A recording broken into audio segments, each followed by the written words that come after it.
بسم الله الرحمن الرحیم. نن زمونږ د قرآن پاک د ترجمه سبق نمبر 41 سے سورہ بقره شروع ده. اوله سپاره ده. نن به انشاءالله 88 89 او 90 دا درې آیاتونه وایو او یولسمه رکوع ده. اول مونږه تلاوت کوو، د هغې نه پس به بیا لفظي ترجمه او مختصر تفسیر کوو. اعوذ بالله من الشیطان الرجیم. بسم الله الرحمن الرحیم. وقالوا قلوبنا غلف بل لعنهم الله بكفرهم فقليلا ما يؤمنون. ولما جاءهم كتاب من عند الله مصدق لما معهم وكانوا من قبل يستفتحون على الذين كفروا فلما جاءهم ما عرفوا كفروا به فلعنة الله على الكافرين. بئس ما اشتروا به أنفسهم أن يكفروا بما أنزل الله بغيا أن ينزل الله من فضله على من يشاء من عباده فباءوا بغضب على غضب وللكافرين عذاب مهين. صدق الله العظيم. وقالوا قلوبنا غلف. دا یهود چې دوی ته چې کله پته ولګېده چې نبی آخر الزمان نبی صلی الله علیه وسلم محمد صلی الله علیه وسلم دی، نو دی بیا د یهودیانو چې نبی علیہ السلام دی ته ووایي چې تاسو په ما د الله پیغمبر وګڼئ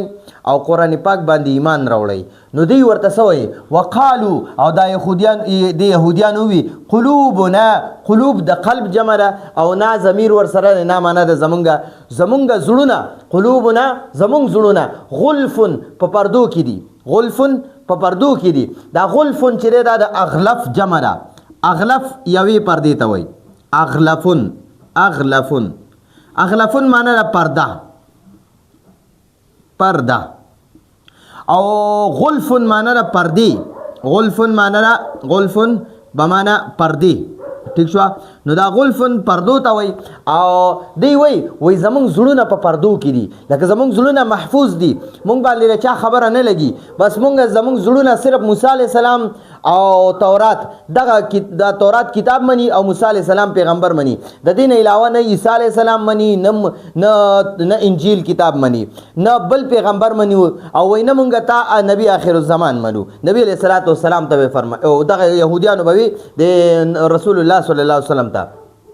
وقالو، او دا یهودیان وای قلوبنا زمونږ زړونه غلفن په پرده کې دي، زمونږ زړونه په پرده کې محفوظ دي، د بل چا خبر پې نه لګي. بل نه، بلکې داسې نه ده. الله پاک فرمایي بل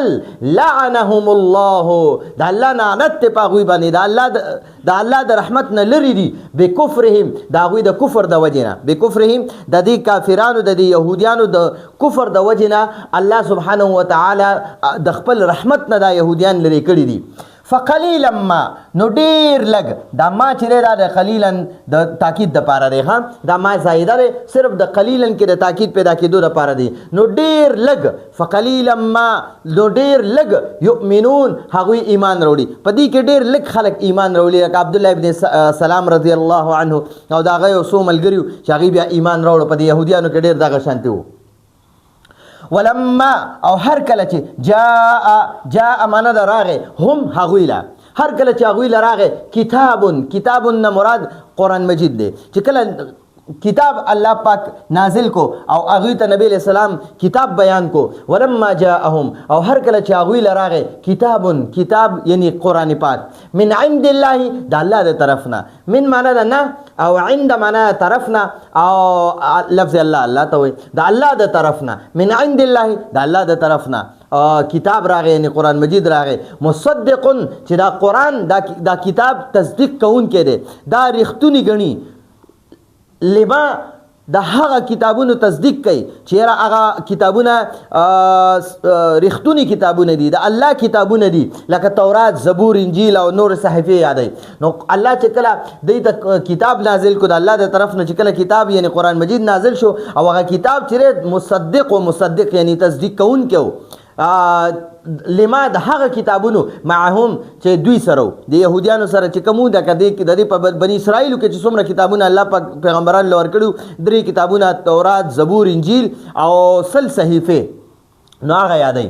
مصدقون چې تصدیق کوونکې د قرآن مجید لما د هغه کتابونو یعنی تورات زبور انجیل وغیرہ معهم چې د يهوديانو سره وکانو او دوی وو د يهوديان داسې وو من قبل د دین مخکې د قرآن د نازلېدو نه مخکې یستفتحون یستفتح استفتاح معنی را یو سیس طلب کول یو سیس غختل یعنی دلته مراد فتح غختلو کامیابی غختل دي چې د يهوديانو به د قرآن د نزول نه مخکې کامیابی غوښتله من قبل یستفتحون چې دوی به دعا کوله د کامیابی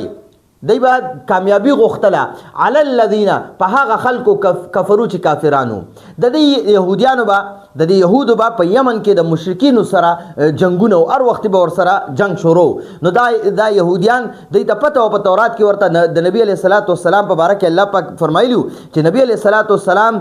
دا به آخري پیغمبر وي او دا به په مکه مکرمه کې پاتې کیږي او پیدا کیږي بالته او نبوت په مرتبه ملاويږي او 14 کال د نبوت نه پس به بیا مدینه منوره ته ځي او الته کې بیا اسلامي ریاست وي د نبی علیه الصلاۃ والسلام جون بیا په مدینه منوره کې تیریږي نو د یمن نه راو تختیدل د يهوديان مدینه منوره کې د نبی علیه السلام په انتظار کې اوسېدل او دوی به خلکو ته وی چې ګوره نبی آخر الزمان صلی الله علیه وسلم را روان دي او دغه کافران چې مشرکان مونږ سره کم جګړه کوي دوی ته به وی دي د مشرکین ته به وی او چې نبی آخر الزمان صلی الله علیه وسلم را روان دي او اغلب الله یو کتاب ورکړي چې قرآن مجید به وي او هغه پیغمبر سره به موږ ملګری کیږو تاسو ټول کافران مشرکین به ختمو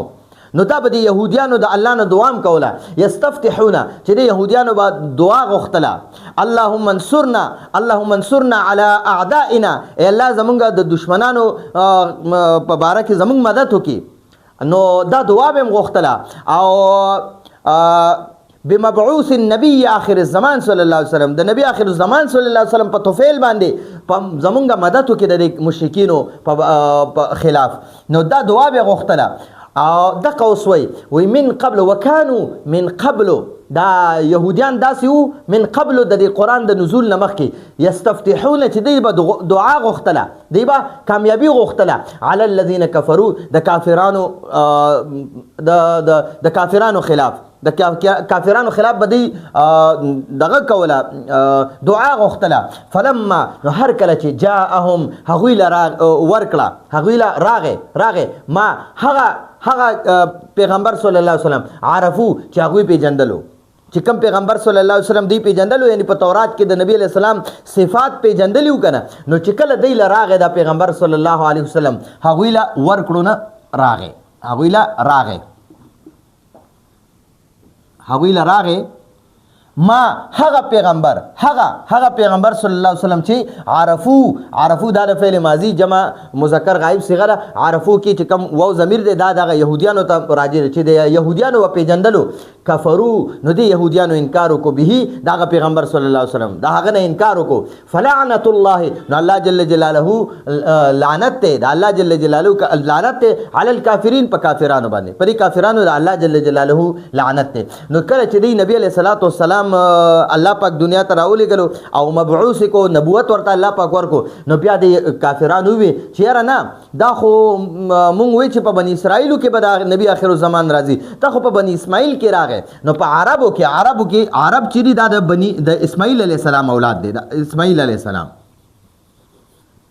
او دا يهوديان چې دي کنه يهوديان څومره بنی اسرائیل چې نو دا د یعقوب علیه السلام اولادو ها د یعقوب علیه السلام د یعقوب علیه السلام اولاد چې هغه ته بنی اسرائیل وای بنی اسرائیل نو دی بنی اسرائیل وی چې دا نبی آخر الزمان صلی الله علیه وسلم بم په مونږ زمونږ په نسل کې یعنی په د یعقوب علیه السلام په نسل کې راځي په مونږ بنی اسرائیلو کې به الله پاک دا نبی آخر الزمان صلی الله علیه وسلم را لېږي خو چې دوی ته کله پته ولګېده چې نبی آخر الزمان صلی الله علیه وسلم په عربو کې د اسماعیل علیه السلام په اولاد کې الله را لېږلی دی نو دوی فوراً د هغې نه انکار وکړو مخکې خو په تورات کې وو چې یاره مونږ به بالکل د نبی علیه السلام د ملاقات دپاره په هغه د ایمان راوړلو دپاره د یمن نه دوی راوتښتېدل د جنګونو نه او دوی په مدینه منوره کې د نبی علیه السلام په انتظار کې اوسېدل خو چې کله ورته پته ولګېده چې دا خو په عربو کې او د اسماعیل علیه السلام په اولاد کې الله پاک را لېږلی دی نو بیا یې د هغې نه انکار وکړو د کافرانو د یهودیانو بني اسرائیلو او دی بیا حضرت صفیه رضی الله عنها د نبی علیه السلام بیبي وه د دې پلارم د یهودیانو عالم او د دې ترم د یهودیانو عالم او دا دی وی ما یو ځل په خپل غوږونو باندې واورېدل چې کله نبی علیه الصلاة والسلام مدینې منورې ته راغی او بیا د زما تره مو لیدو او زما د پلاره مو لیدو دا دواړه د یهودیانو عالمانو نو دی بیا دا تره مې تپوس کوي چې یاره دا کم نبی صلی الله علیه وسلم دی دا حق پیغمبر دی نو وایي د پلار یهودي عالم ده ورته او زما دا پلار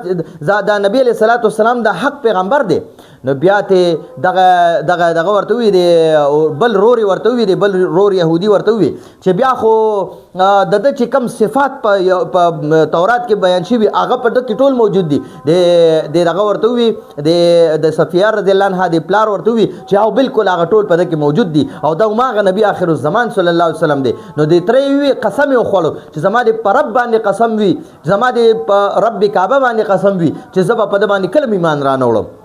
نو صفی رضی الله عنها پلار اومي وای زبم په ایمان دراوړم نو دوی ته خپته و چې نبی آخر الزمان صلی الله علیه وسلم حق پیغمبر دی خو بیا هم د حسد او د عناد د وجنه او د بغض د وجنه ایمان ځکه نه راوړو چې دوی وی چې دا په بنی اسرائیلو کې پیدا کیږي نبی آخر الزمان صلی الله علیه وسلم خو هغه الله پاک بنی اسماعیل کې الله پاک پیدا کو په عربو کې الله پاک پیدا کو نو دلته کې وای دا يهوديان داسې وکنه من قبل یستفتحون چې دوی به د قران او د نبی علی السلام د دنیا ته دراتلونه مخکې دعاګانې غوښتلې د کامیابۍ او دعا به غوښتله د نبی علیه السلام په توفیل باندې علی الذین کفروا د کافرانو نه مراد مشرکین د مشرکانو خلاف به دوی دعا کوله چې الله مونږ د نبی آخر الزمان صلی الله علیه وسلم او د قرآن په توفیل سره مونږ له کامیابي راکړي دوی به دا دعا کوله فلما نو هر کله چې جاءهم هغوی له راغې ما هغه پیغمبر او هغه قرآن عرفو چې هغوی پیژندل او په تورات کې پیژندل او د صفاتونه کفرو نو دوی انکار وکړو به د هغه پیغمبر صلی الله علیه وسلم نه فلعنت الله نو د الله جل جلاله د خپل رحمت نه لری ک د الله لعنت ته علی الکافرین په کافرانو باندې دغه يهودیانو بنی اسرائیل یادې چې په دې د الله لعنت ته چې په تورات کې خو پیژند چې دا نبی آخر الزمان صلی الله علیه وسلم دی او بیا چې کله ورته پته ولګي چې بنی اسماعیل کې دی نو بیا دا غي نه انکار وکړو بئسما ډیر بد سیز دی ډیر بد سیز دی ما هغه اشتراو چې هغوی خرڅ کړو به د هغه په بدل کې انفسهم خپل ځانونه ان یکفرو چې هغوی انکار کوي بما د هغې نه د هغه کتاب نه انزل الله چې الله نازل کړو نو دی بیا خلکو ته به وي او د نبی علیہ السلام صفات به پټول او خلکو به الله پیسې ورکولې نو دلته کې وای بئس ما اشتروا به انفسهم ان یکفروا بما انزل الله ډیر بد چیز دی چې دی خرڅ کړو د هغې په بدله کې خپل ځانونه او کفر اختیار کو بما انزل الله د هغه کتاب د هغې کتاب په مقابله کې چې الله نازل کړو بغیا حسدا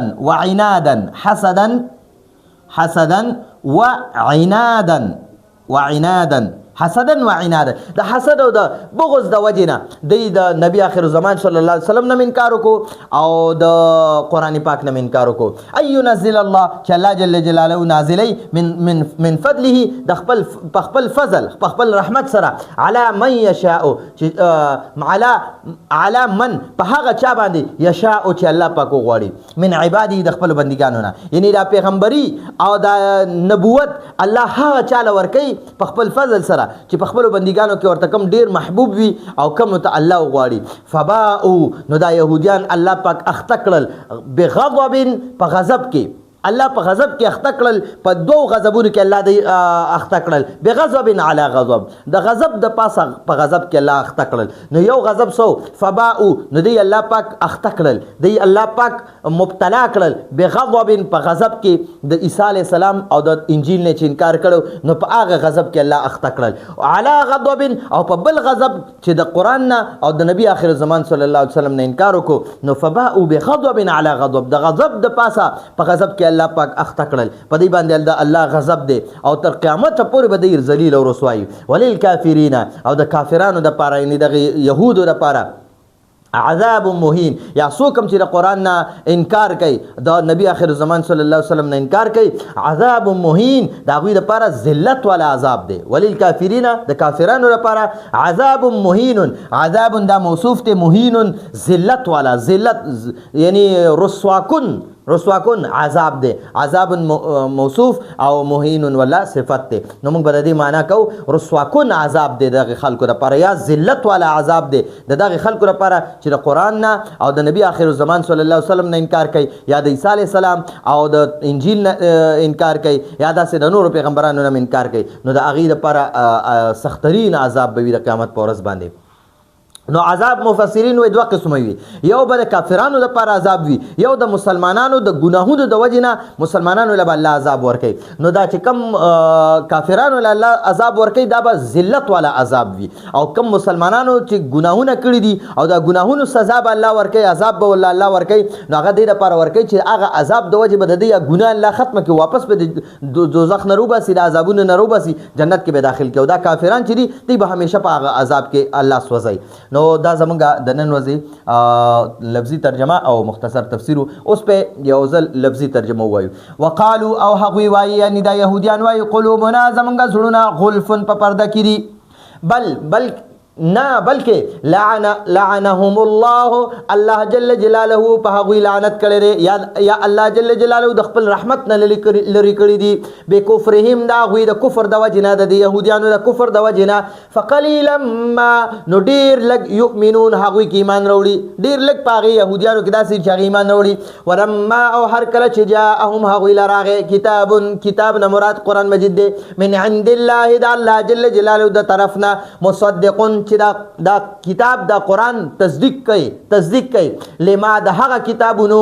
یعنی تورات زبور انجیل معهم چې دوی سره دي یعنی د یهودیانو سره دي وکانو او دا یهودیان وو من قبل د دینه مخکې یستفتحون چې کامیابي غوښتله علی الذین په هغه خلکو د هغه خلکو په باره کې کفرو چې هغوی کافرانو یعنی مشرکینو په مقابله کې به د الله پاک نه د نبی علیه الصلاۃ والسلام او د قرآن پاک په ذریعه سره دعا غوښتله فلما هر کله چې جاءهم هغوی لراغه ما هغه پیغمبر او هغه قرآن عرفو چې هغوی پیژندلو په تورات کې د هغې صفات پیژندل کفرو نو د یهودیانو انکار وکړو د بني اسرائیلو انکار وکړو به د هغه پیغمبر صلی الله علیه وسلم نه فلعنت الله نو د الله لعنت ته علی الکافرین په کافرانو باندې بئس ما هغه څیز بد دی اشتروا چې هغوی خرڅ کړو به د هغې په بدل کې انفسهم خپل ځانونه ان چې یکفرو هغوی انکار کوي بما د هغې نه انزل الله یعنی د هغه کتاب نه چې الله جل جلاله نازل کړو انزل الله چې الله جل جلاله نازل کړو بغیا د حسد د وجې نه یعنی نبی علیہ الصلوۃ والسلام او قرآن سره دی حسد او بغض او کینه او عناد کولو د هغې د وجې نه د دې نه انکار وکړو ان ينزل الله چې الله جل جلاله نازلی من فضله په خپل رحمت سره علی من په هغه چا یشاء چې الله غواړي من عباده په خپلو بندګانو کې فباؤون اختشول مبتلا شول بغضب په غضب کې علی غضب د پاسه په غضب د عذاب د پاسه په غضب کې یو غضب د الله غضب په یو د څه د وجې چې د عیسی علیه السلام او د انجیل نه انکار کړو بل غضب په د قرآن او د محمد صلی الله علیه وسلم د انکار د وجې نه وللکافرین او د کافرانو لپاره عذاب مهین ذلت والا عذاب دی نو دا زمونږ د نن ورځې درس و امید دی تاسو په دې باندې پوه شوي یې سکرین شاټ یې واخلئ او بیا ځان سره یې ولیکئ یو ځل بیا واورئ انشاءالله تاسو په دې باندې ډېر ښه پوه شئ دا زمونږ د نن ورځې درس و راتلونکي درس پر اجازت غواړو هذا هو المرام والله اعلم بحقیقة الكلام